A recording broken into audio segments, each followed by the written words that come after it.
아름다운 풍광과 풍부한 자원, 그리고 인심이 풍부해 예로부터 살기 좋은 고을로 손꼽혀온 순천. 순천 시내를 오가다 보면 지명이나 각종 시설 이름에 유난히 반복돼 사용되는 단어가 있다. 바로 팔마다. 8마리의 말을 뜻하는 팔마를 순천 사람들이 이렇게 즐겨 사용하게 된 그 근원에는 한 비석이 있다.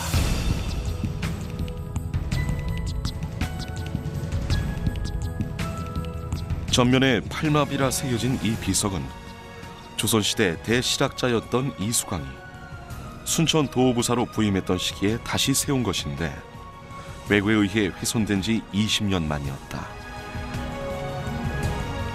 남다른 덕을 펼쳤던 선현의 이름이 아닌 팔마라는 상징적 단어만 새겨놓았음에도 청백리의 표상으로 빛을 발했던 순천 팔마비, 그 역사 속으로 들어가 보자.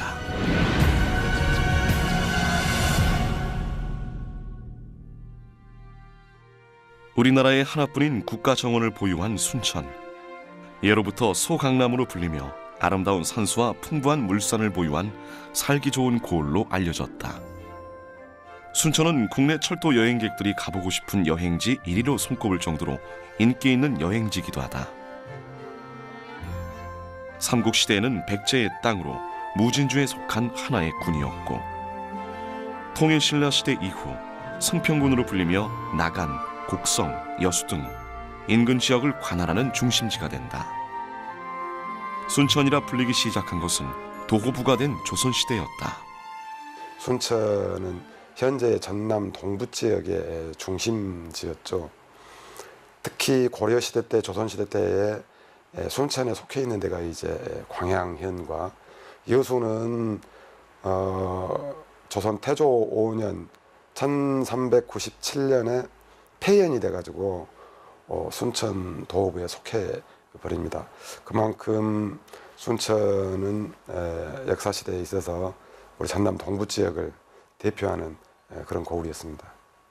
이름에서도 순천 아닙니까? 순천, 하늘의 뜻을 거스르지 않는다라고 해서 팔마비의 정신과 그 다음에 이름에 걸맞는 그대 하늘의 뜻에 거슬리지 않고 거기에 명에 따르는 이런 삶을 살면서 아주 정말 그런 행복한 그런 삶 또는 이웃 주민들을 먼저 생각하는 삶을 살아가는 이런 도시가 아닌가 싶습니다.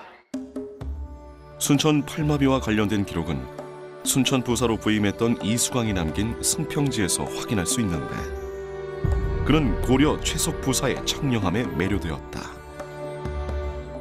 고려 시대부터 조선 후기까지 순천의 지방사를 기록한 강남학부에도 최석 부사와 팔마비 이야기가 상세히 기록되어 있을 정도로 팔마비는 순천의 정신적 지표가 되었다. 최석은 고려시대 승평군의 부사로 부임했던 인물인데 고려사에는 그의 선정을 높이 평가하는 기록이 전해지고 있다.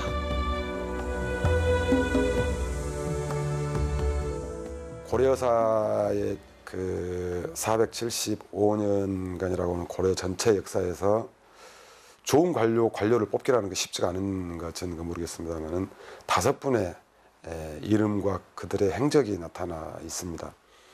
그 5분 가운데 우리가 지금 잘 알고 있는 정도전의 부친이 정운경입니다.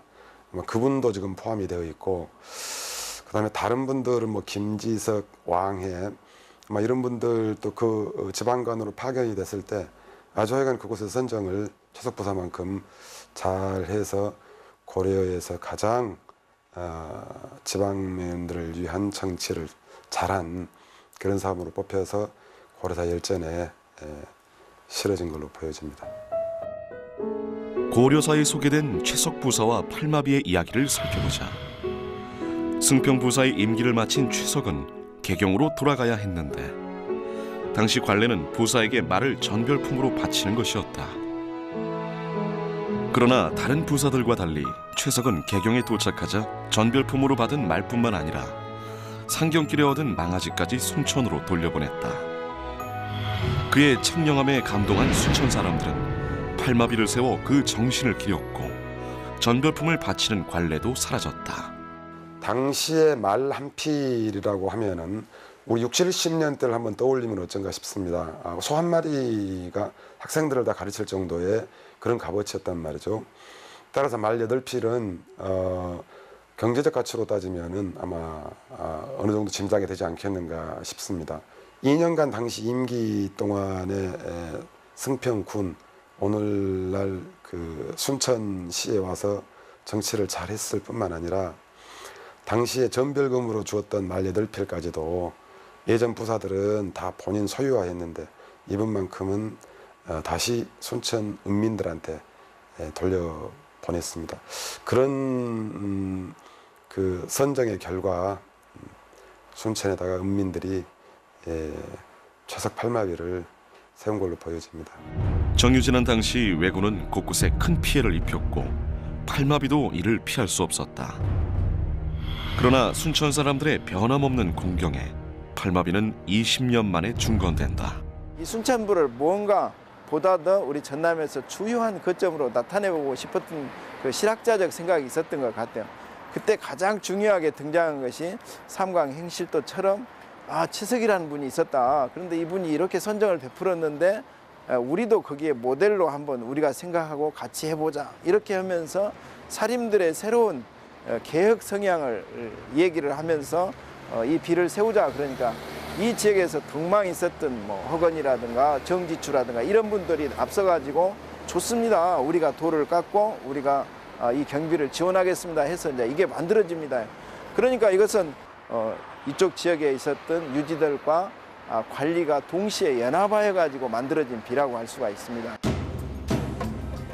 순천시 영동 도로변에 자리한 팔마비에는 중건 당시의 기록과 이수광이 남긴 글이 새겨져 있는데 정유재란으로 큰 피해를 입은 순천도어부 부사로 부임한 이수광은 순천 사람들이 팔마비를 정신적 지표로 삼고 있음에 주목하며 중건을 추진했다.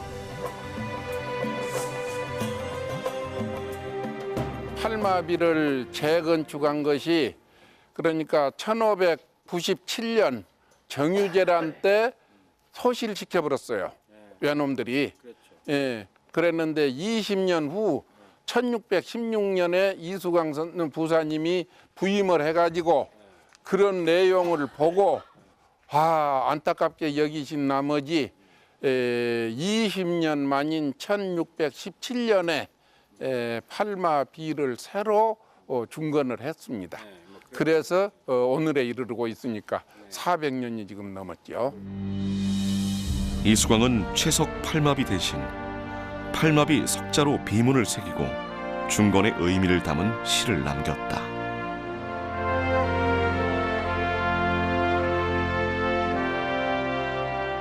그가 부임했던 시기는 그 9월 달이었어요. 그러니까 음력 9월 달이니까 약 한 10월쯤 될 것 같아요. 그런데 이때 굉장히 중요한 일이 있었어요. 어떤 중요한 일이 있었냐면 3월 4일 날 건주 여진들하고 이 전라도에서 징집된 병사들이 가서 전투하다 다 죽습니다.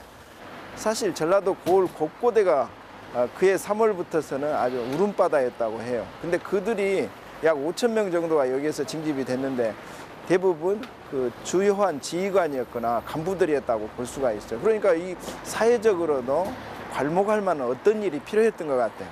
그러니까 사회적으로는 덕을 숭상하고 이런 그 팔마비 같은 얘기를 하면서 관리들은 보다 더 청렴하게 가고 또 국가가 원하는 상태로 가자 이렇게 하면서 이수광이는 무엇보다도 이 고래로 있었던 이 팔마비 건립을 통해서 순천부의 시민들을 어떻든 이렇게 집약을 시켜서 그동안 가졌던 저력들을 한번 모아보고자 하는 그런 뜻에서 이 팔마비 건립에 오자마자 착수했던 것 같습니다.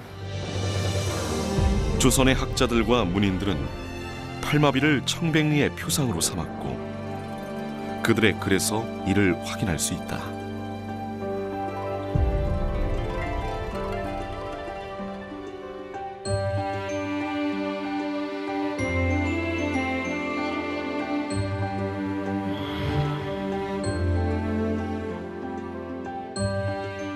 근데 실학자들이 대부분 여기에 이 이야기를 거론하고 있습니다. 그러니까 조선이 건국했던 그 신진 사대부하고 성향이 같았던 이 실학자들, 정약용이라든가 성호라든가 뭐 이수광이라든가 이런 아주 그 대가의 실학자들이 뭐 때문에 이 최석의 비를 들고 나오면서 이렇게 주장했을까 하고 보면 전쟁이라는 1592년 전쟁이라는 상황을 맞았고 많은 그 사람들이 징집돼서 가서 죽고 나라가 이렇게 어려운 처지에 있는데 관리들이 과연 어떤 생각을 해야 될까 이렇게 봤을 때는 국가와 민족을 위해서 한 발자국 더 생각하는 그런 자세가 크게 필요하다. 그런데 만약에 그렇지 않다면 정말 부끄럽지 않겠느냐. 끝들이 그렇게 매듭을 하고 있어요. 이걸 봤을 때 너희들이 그렇지 않는다면 어찌 아니 부끄럽겠느냐 하고 이렇게 반문하고 있다는 것을 볼 때 사실은 이 메시지가 우리들한테 청렴한 삶을 요구하고 최근에 뭐 김영란법이라든가 이런 것들이 이렇게 등장하듯이 당시 사회에서 절대적으로 이게 필요했다고 할 수가 있습니다. 순천 시가지 중심에 자리한 죽도봉 공원. 이곳에 팔마비와 관련해서 빼놓을 수 없는 유적이 있다. 바로 연자루다. 고려시대에 창건된 누각인 연자루는 정유재난 때 화재로 소실된 것을 1619년에 복원했으나 일제강점기인 1930년 시가지 정비계획으로 회철되고 만다. 순천 읍성의 남문다리 옆에 자리했던 연자루는 북을 쳐서 성문을 닫고 여는 수문장 역할을 했던 건물로 1978년 원형 그대로 복원되었다. 성문에서 정문은 이제 항시 남문이었습니다. 모든 관리나 또 모든 성민들이 오고 가는 그 길, 가장 주요한 길목이 남문인데 이 남문 밖에 딱 세워놓고 1619년에 이 그 후금이 그 건국하면서 그 막강한 병력들하고 가서 싸우는 그 병력의 3분의 1이 평안도 병력 그리고 충청 경기 지역 병력 그리고 전라도 병력인데 그 전라도 강홍립을 따라가지고 전사해버린 그 4,500여 명의 이들의 그 고을에 해당되었던 이들 사람들에게 주는 어떤 메시지라고 할 수가 있죠. 그러니까 그 너무 슬퍼하지 말라. 정말 국가와 민족을 위해서 우리가 이렇게 했지 않냐. 그리고 또 관리들은 조금이라도 여기서 틀어지지 말고 예전에 상고해보건데 최석 같은 이런 훌륭한 사람이 있었는데 앞으로 더 국가 발전을 위해서 조금은 더 우리들이 힘을 모아야 되겠다. 이런 쪽으로 지금 포인트를 맞추기 위해서 남문 제일 잘 보이는 곳. 그러니까 대부분 관리들이 북문으로 간 게 아니라 남문으로 이렇게 통과하는데 그 남문에다 그걸 세웠던 것 같습니다. 순천 읍성의 모습을 담은 옛 지도에 새겨진 팔마비의 위치는 남문 앞. 그 앞을 지나던 학자와 문인들은 연자루에 올라 팔마비에 새겨진 최석 부사의 청렴한 덕을 본받으려는 마음을 글에 담아냈다. 비록 정유재난 당시 왜군에 의해 팔마비가 훼손되었고 일제강점기에는 시가지 정비 계획으로 팔마비의 정신을 기리던 연자루마저 훼손됐지만 팔마비의 정신만은 순천 사람들의 입에서 입으로 이어졌다.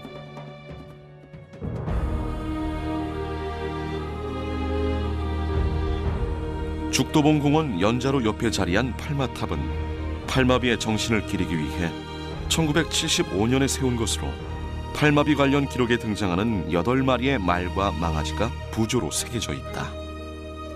팔마탑은 연자루와 더불어 한 제1교포의 기부로 조성되었는데 죽도봉 공원을 찾는 이들에게 순천 사람들의 정신적 지표인 팔마비를 알리는 매개가 되고 있다. 오랜 세월 팔마비의 정신을 본받고자 했던 순천 사람들의 마음은 그들이 사용하는 지명이나 건물명 등에서 확인할 수 있는데 실제로 순천 시내를 오가다 보면 그리 어렵지 않게 팔마라는 이름을 내건 간판들을 만나볼 수 있다. 순천시에서 팔마라는 이름을 사용하고 있는 장소만 130여 곳에 달할 정도로 널리 활용되고 있다. 강남은 현재는 서울의 뭐 부의 상징처럼 되어 있지만은 이거는 조선시대 때의 용어로 봤을 때는 중국 장강 이남의 그런 문화가 풍요로운 곳, 발전된 곳, 이것을 그대로 우리 순천에 대입시켜서 순천이 그만큼 살기 좋은 곳이었다라는 이칭으로 이렇게 강남을 사용을 합니다. 이처럼 순천은 팔마와 삼산과 이수와 강남이라는 이런 단어들이 순천을 아마 상징하고 있는 것 같습니다. 팔마는 고려사에 나온 이후에 여러 문인들에 의해서 또 학자들에 의해서 재평가되면서 더욱더 많은 그런 곳에 그 단어가 쓰여졌고요.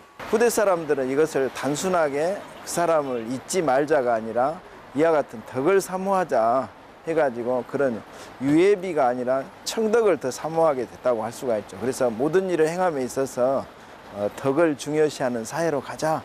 그래서 이와 같은 일들을 그런 소설이나 또는 지표 속에서 늘 찾고자 했다고 할 수가 있습니다. 최근 순천에서는 지역의 자랑스러운 역사를 지역 청소년들에게 생생히 전달하는 교육이 진행되고 있는데 오늘의 주인공은 팔마비다. 순천에서 나고 자란 청소년들이지만 자신이 살고 있는 지역의 역사를 공부할 기회는 그리 많지 않다. 그동안 의미 없이 지나쳤던 역사 현장들이 향토 사학자들의 소개를 통해 살아있는 역사로 다가선다. 최석이라는 사람이 있었는데 임기를 마치고 전임되어 갈 때 한양까지 가는데 말 한 마리면 족하다. 새끼를 한 마리를 더해서 망아지까지 9마리가 되어서 이 고을로 내려오게 됩니다. 수차례 비석이 훼손되었음에도 고려시대부터 지금까지 구존되어 온 팔마비의 역사적 의미와 정신은 이렇게 다음 세대로 이어진다. 평소에는 그냥 뭐 자동차 타고 지나갈 때 한번 보고 지나가는 식으로 이렇게 봤는데 그 어떤 의미가 있는지 정확하게 알았으니까 앞으로 그거를 보더라도 좀 그 팔마비에 관련된 이야기를 뭐 가족들에게도 해줄 수 있을 것 같고 그렇습니다. 지역에 대한 자부심도 생기는 것 같고 수업을 들어서 몰랐던 걸 알게 돼서 좋았던 것 같아요. 역사를 공부한다는 것은 단순히 당시를 기억하는 것이 아니다. 그 역사적 사실에 담긴 의미와 정신을 이어받는 것이다. 깨끗하고 도덕적이며 그리고 비리에 물들지 않고 부정에 물들지 않는 그런 마음가짐을 갖는 것이 우리 아이들한테 또 단 제가 심어주는 것이 팔마비의 정신이 아닐까 저는 늘 그렇게 생각을 합니다. 지난 1983년 시작된 순천 팔마문화제. 팔마비의 청렴한 덕을 널리 알리기 위한 축제로 나간 읍성에서 개최되다가 최근에는 순천 시내에서 진행되고 있다. 금년 34회 순천 팔마문화제 행사 때도 이 팔마비의 그 정신을 되새기기 위해서 그 타임캡슐 비문을 설치해 가지고 거기에 참석하신 많은 분들이 기록을 해서 접어 이어놨습니다. 거기에 제도 욕심을 버리는 자는 인간이 살기에 편하다 이런 말을 적어봤습니다. 그런데 지금 현 시대적으로 보더라도 너무나도 탐욕이 많아가지고 정부적인 차원에서 이런 어려움을 느끼고 있는 현실을 본다면은 700년 전에 이 고을의 수령으로서 태수로서 오셨다가 얼마나 청백리 모범이 표상이 되었을까 하는 그런 그 모습에 우리 순천 시민들로서는 자랑스럽게 팔마문화제 행사를 진행하고 있습니다. 권력자들의 비리가 연일 뉴스를 장식하는 요즘이기에 더욱 빛을 발하는 청백리의 표상 팔마비. 투철한 공복의식으로 지역 주민들에게 선정을 베풀며 사사로운 이익을 탐하지 않았던 팔마비의 정신은 우리가 마음 깊이 새기고 이어받아야 할 남도의 보물이다.